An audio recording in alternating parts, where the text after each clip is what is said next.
Assalamualaikum warahmatullahi wabarakatuh. Perkenalkan, nama saya Sabrina Zulfahida. Di sini saya akan menjelaskan terkait jaringan wireless and mobile.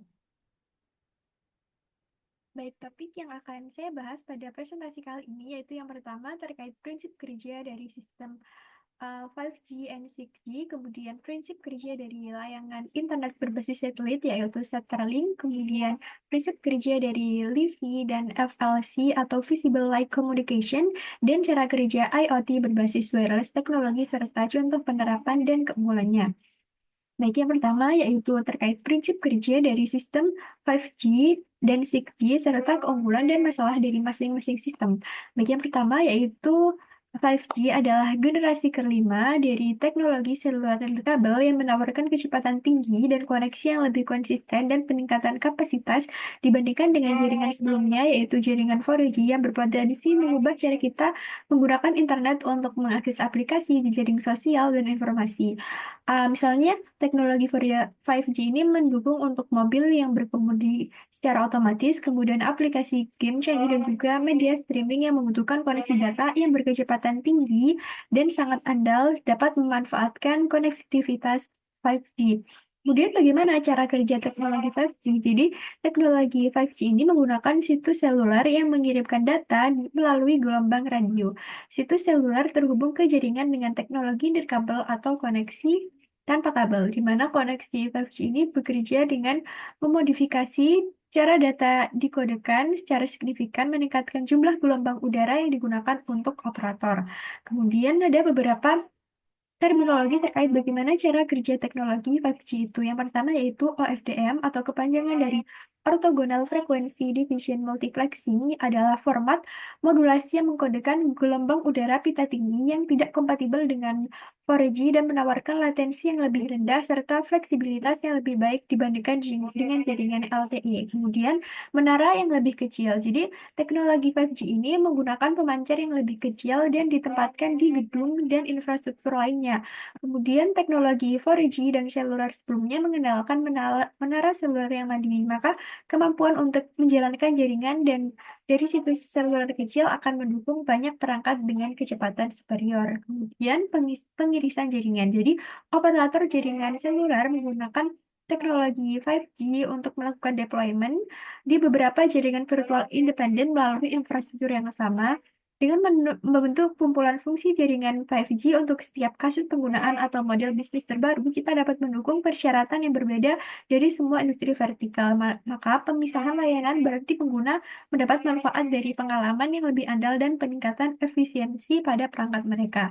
Berikut adalah gambaran terkait bagaimana perangkat 5G atau sistem dari 5G ini bekerja dalam private 5G di local compute. Jadi di sini ada core, kemudian network size, operator, dan juga didistribusikan di mana terdapat dua jenis yaitu managed service provider dan juga enterprise campus. Kemudian, untuk keunggulan dari sistem 5G ini adalah peningkatan koneksi jaringan yang lebih optimal dari 4G, kemudian jangkauan lebih jauh dibandingkan dengan jaringan Wi-Fi, kemudian peningkatan cakupan, latensi rendah untuk lingkungan manufaktur dan pabrik pintar, serta kontrol penuh atas perangkat korporasi yang dapat dikonfigurasi untuk meningkatkan keamanan jaringan. Nah, tantangan utama dalam implementasi 5G adalah meliputi cakupan jaringan dan kebutuhan infrastruktur yang memadai. Kemudian secara mendetail antara lain yaitu frekuensi radio yang penuh, kemudian privasi dan keamanan, dan juga daya tembus yang minim. Walaupun teknologi 5G ini memiliki koneksi yang lebih luas, namun daya tembusnya masih minim tidak seperti generasi sebelumnya. Jaringan 5G kurang optimal untuk menembus penghalang seperti gedung, tembok, beton, ataupun pohon. Nah, di sini untuk diagramnya saya ambil dari website Amazon Web Service. Di sini untuk operator pada jaringan 5G ini keunggulannya yaitu highly reliable wireless, kemudian secure closed network, very high bandwidth, dan juga ultra low latency. Selanjutnya yaitu terkait penjelasan sistem 6G atau Sixth Generation Wireless, di mana ini adalah generasi lanjutan dari teknologi perangkat seluler 5G yang mana jaringan 6G ini sedang berada dalam tahap development dan diperkirakan akan tersedia pada tahun 2030. Kemudian jaringan 6G ini didefinisikan sebagai jaringan seluler yang beroperasi pada frekuensi radio yang belum dimanfaatkan untuk dan menggunakan teknologi kognitif seperti AI untuk memungkinkan komunikasi berkecepatan tinggi dan latensi rendah dengan kecepatan beberapa kali lebih cepat daripada jaringan generasi kelima. Jadi jaringan 6G ini masih dalam tahap penelitian, pengembangan, namun belum dirilis, dan sedang dalam tahap research dan juga perkembangan oleh berbagai ilmuwan teknologi di dunia. Nah, International Telecommunication Union atau ITU menstandarisasikan generasi nirkabel itu setiap dekade atau setiap 10 tahun sekali. Nah, biasanya generasi ini ditandai dengan celah pada antarmuka udara yang menandakan adanya pergeseran dalam transmisi atau pengkodengan.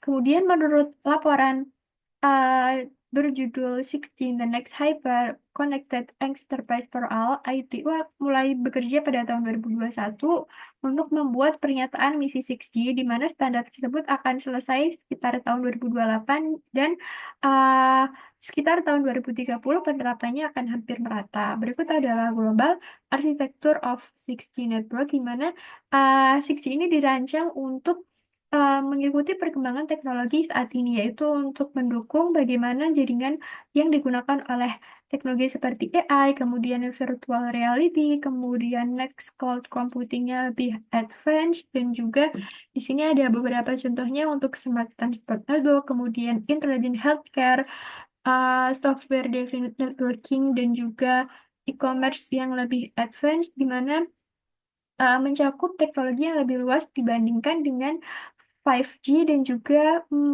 berkali-kali akan lebih cepat daripada jaringan 5G. Kemudian juga mendukung terkait blockchain enable teknologi, di mana di sini sudah tersedia global architecture network yang akan dirancang untuk 6G dan akan diimplementasikan ke depannya. Nah, bagaimana cara kerja 6G? Secara spesifikasinya karena masih dikembangkan dan dirilis oleh ITU, namun tergantung pada jaringan seluler generasi sebelumnya, kita dapat mengharapkan beberapa fungsi inti bagaimana 6G akan beroperasi, antara yaitu yang pertama, memanfaatkan spektrum gratis, yaitu sebagian besar penelitian 6G berfokus pada transmisi data pada frekuensi yang sangat tinggi, di mana secara teori 5G dapat mendukung frekuensi hingga 100 GHz, namun meskipun saat ini tidak ada frekuensi yang di atas 39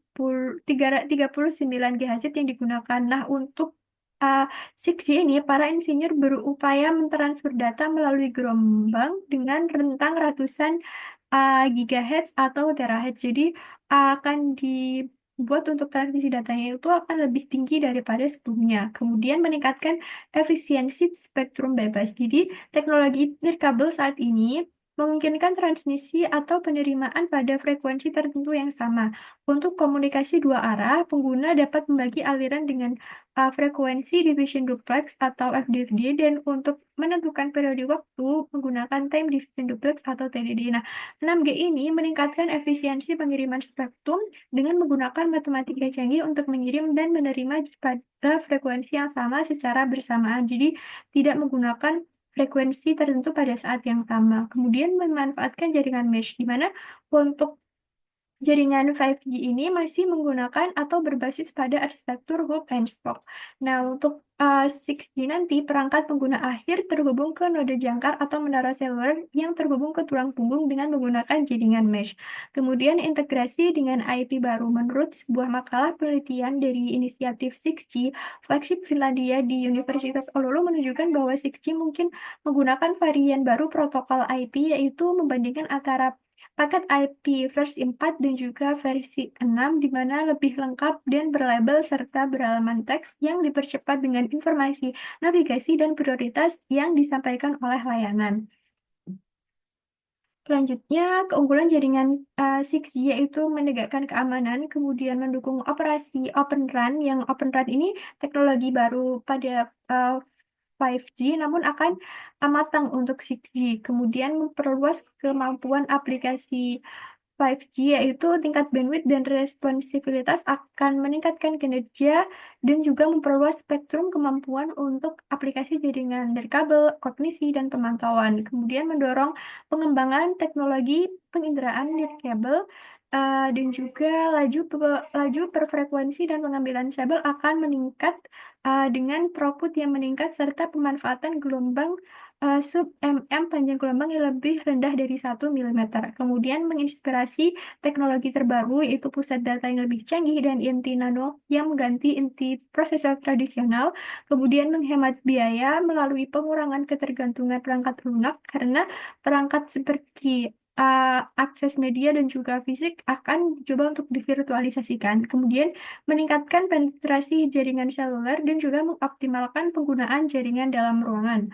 Nah, di sini ada perbandingan antara 5G dan juga 6G, di mana untuk fiturnya itu antara NS dan juga di NG nanti secara 10 millisecond, kemudian untuk latensi 1 millisecond dengan 0,1 millisecond, kemudian energi bitnya NS dan juga 1 3G per bit, kemudian untuk traffic capacity-nya untuk 5G ini 10 Mbps dan juga untuk 6G ini 10 Gbps. Kemudian ada allocation session per section, user experience, di upgrade reliability yang akan lebih dioptimalkan untuk planning di 6G.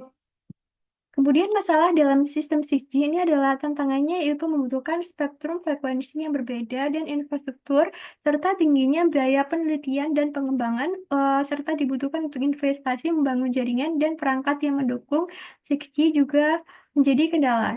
Untuk lebih detailnya, hambatan dalam implementasi ini antara lain yaitu infrastruktur telekomunikasi yang terbatas, yaitu salah satu hambatan utama di mana telekomunikasi yang saat ini belum merata di seluruh wilayah Indonesia, kemudian kesiapan sumber daya manusia, dan juga kebijakan regulasi yang mendukung. Selanjutnya pada soal nomor 2 yaitu terkait prinsip kerja dari layanan internet berbasis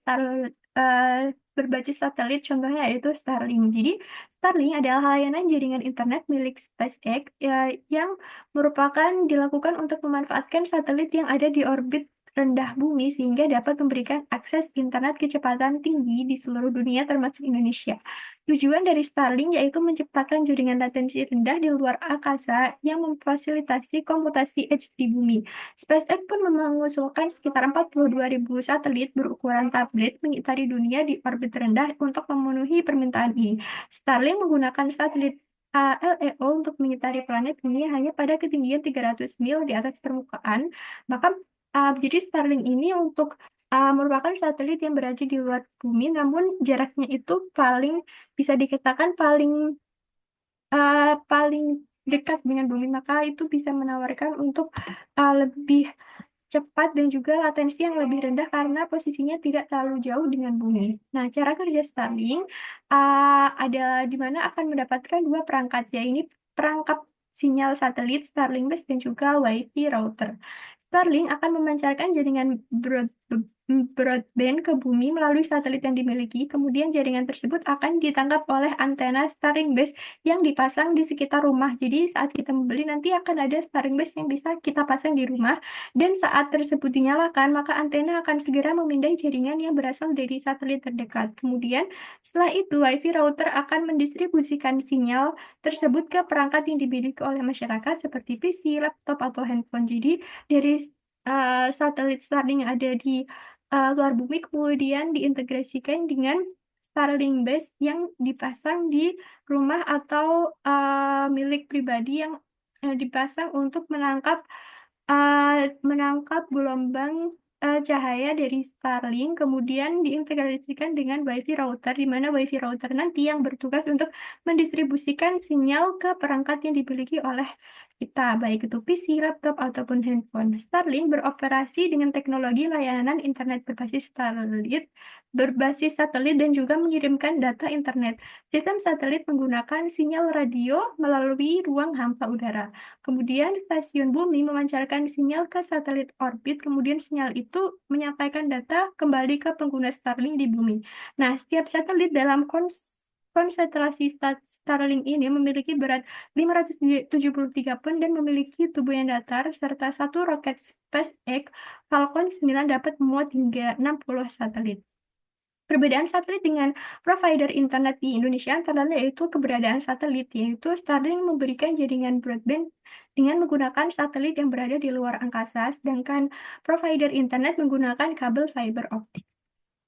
Nah, berikut adalah contoh gambaran dari cara kerja Starlink, yaitu misal dari pengguna, kemudian yang tadi memiliki antena Starlink dan juga router WiFi, di mana ini akan ada dua jenis, yaitu uplink dan juga downlink.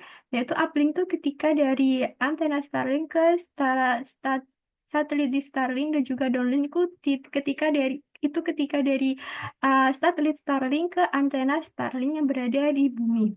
Kemudian ketersediaan Starlink itu hampir tersedia begitu banyak pada teknologi di saat ini dan sudah banyak digunakan. Kemudian tersedia di Stasiun Luar Angkasa Internasional atau ISS pada jarak 400 km. Dan berikut adalah jangkauannya, itu tidak hanya untuk rumah pribadi, tapi juga bisa untuk berbagai kebutuhan perusahaan, misal dari media distribution, media broadcast, kemudian media dan juga IP connectivity, serta emergency dan salary. Nah, keunggulannya yaitu layanan internet ini bisa menjangkau wilayah pelosok, kemudian tidak tergantung infrastruktur karena menggunakan satelit yang berada di luar jangkauan bumi, kemudian tahan bencana karena satelit akan tetap aktif, kemudian kecepatan tinggi, yaitu kecepatan internet Starlink ini lebih cepat dibanding kecepatan internet tradisional, di mana bisa mencapai 300 megabyte per second, sedangkan untuk internet biasa yaitu mencapai 100 megabyte per second, jadi 3 kali lebih cepat. Kemudian kelemahannya yaitu letak terminal internet wajib minim halangan. Jadi tadi ada alat yang dipasang di rumah itu harus minim diri gangguan. Jadi misal diletakkan di atas atap rumah, dan itu di atasnya tidak boleh ada terhalang pohon ataupun dinding dan sebagainya agar bisa mencapai sinyal dari satelit. Kemudian harga berlangganan lebih mahal, yaitu sekitar 750.000 per bulan, lebih cocok untuk wilayah terpencil karena saat digunakan di daerah perkotaan akan lebih banyak untuk intervensi seperti bangunan yang tinggi, dan ini mengurangi efektivitas layanan. Kemudian performa bisa menurun karena penggunaan frekuensi tinggi menyebabkan penurunan performa jika semakin banyak layanan yang menggunakan frekuensi yang sama. Kemudian selanjutnya soal ketiga yaitu terkait prinsip kerja dari LiVi dan juga FLC. Sebelumnya yang pertama yaitu LiVi memanfaatkan lampu LED untuk mentransfer data spektrum cahaya tampak.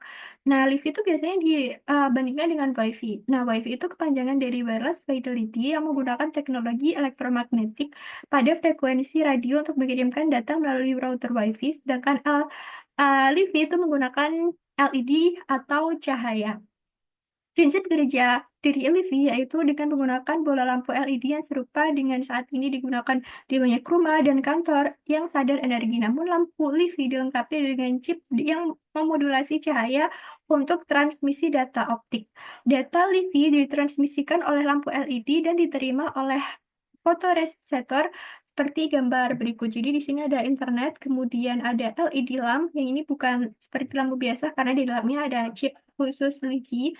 Kemudian frekuensi akan berubah dengan cepat yang tidak bisa dilihat oleh mata manusia. Kemudian fotodirektor dan juga meneruskan untuk implementation dan juga processing ke perangkat seperti laptop. Kemudian kecepatan LiVi dapat mencapai 224 GB per detik, dan beberapa uji coba mencatat bahwa kecepatannya itu adalah 100 kali lebih cepat dari kecepatan WiFi rata-rata saat ini. Kemudian layanan LiVi juga sebagaimana layanan WiFi dapat mencakup aplikasi web, audio, bahkan video, dan juga mencakup frekuensi 10.000 kali spektrum frekuensi radio.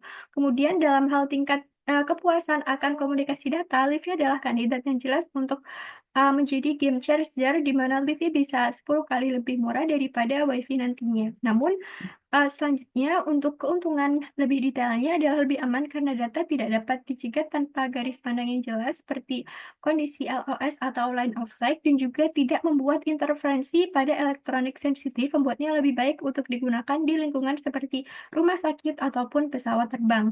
Sedangkan untuk kelemahannya yaitu terkait dinding atau pemblokir teknologi LiFi, di mana tadi LiFi itu menggunakan cahaya dan cahaya itu tidak bisa menembus dinding. Maka jika seseorang berdiri di antara perangkat dan sumber cahaya dengan cara yang benar-benar memblokirnya, maka tidak akan ada transfer data. Dan lampu juga harus terus dinyalakan untuk mentransfer data. Dan hal ini membatasi bagaimana LiFi dapat digunakan.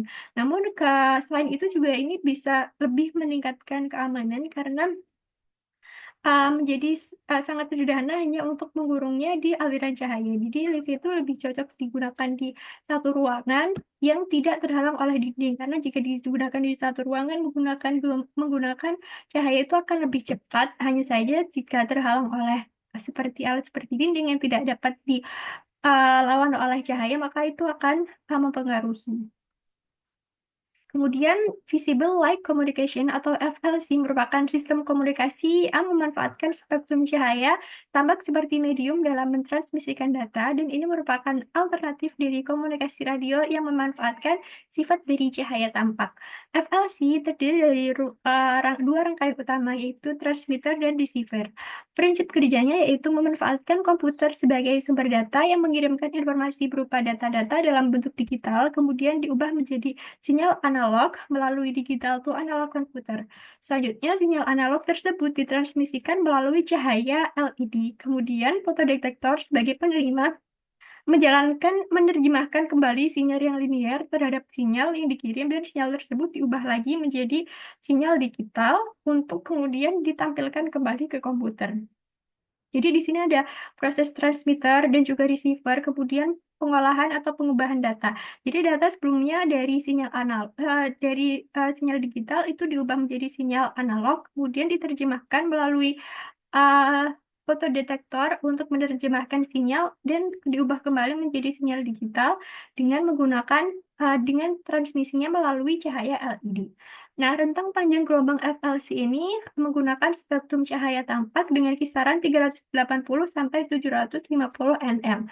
Kemudian jangkauan FLC terutama untuk komunikasi dalam ruangan dan jarak dekat karena cahaya tampak tidak dapat menembus dinding atau tidak dapat tembus cahaya. Oleh karena itu, FLC tidak dianggap sebagai komunikasi kabel optik jarak jauh, tapi sangat optimal untuk komunikasi data pada satu ruangan. Kemudian kecepatan transmisi data, yaitu mengirimkan data dalam jumlah yang besar dengan kecepatan yang tinggi dibanding dengan Bluetooth ataupun Wi-Fi. Kemudian interferensi elektromagnetik, sistem FLC beroperasi pada frekuensi optik dan tidak memancarkan gangguan elektromagnetik. Kemudian keunggulan FLC yaitu spektrum cahaya tampak 10.000 kali lebih besar daripada seluruh spektrum radio, memungkinkan kemampuan transmisi data yang lebih tinggi di mana cahaya bergerak dengan kecepatan 186.000 mil per detik dan jauh lebih cepat daripada 344 meter per detik yang ditempuh oleh gelombang radio di udara. Kelemahannya yaitu sensitif terhadap pencahayaan dan juga jangkauan terbatas, dan lebih disarankan untuk digunakan dalam satu ruangan saja. Kemudian, soal keempat yaitu terkait cara kerja IoT berbasis wireless dan juga penerapannya. Sebelumnya, IoT atau kepanjangan dari Internet of Things adalah sebuah konsep yang mengacu pada jaringan optik fisik yang terhubung ke internet dan dapat saling bertukar data tanpa perlu campur tangan manusia. Dengan kata lain, IoT merujuk pada kemampuan suatu benda atau perangkat untuk terhubung dengan internet, mengumpulkan data, dan bertindak sesuai data dari internet tersebut. Cara kerja IoT berbasis wireless adalah metode koneksi di mana IoT yang mencakup sensor, platform, router, aplikasi, dan sistem didasarkan pada koneksi internet dan teknologi sensor. Pertama-tama, perangkat IoT dilengkapi dengan sensor yang mampu mendeteksi berbagai jenis data seperti suhu, kelembapan, cahaya, gerakan, dan data yang terkumpul dari sensor kemudian dikirimkan ke server melalui koneksi internet. Server yang menerima data dari perangkat IoT kemudian melakukan pemrosesan data sehingga dapat diambil sebuah kesimpulan atau keputusan berdasarkan data tersebut.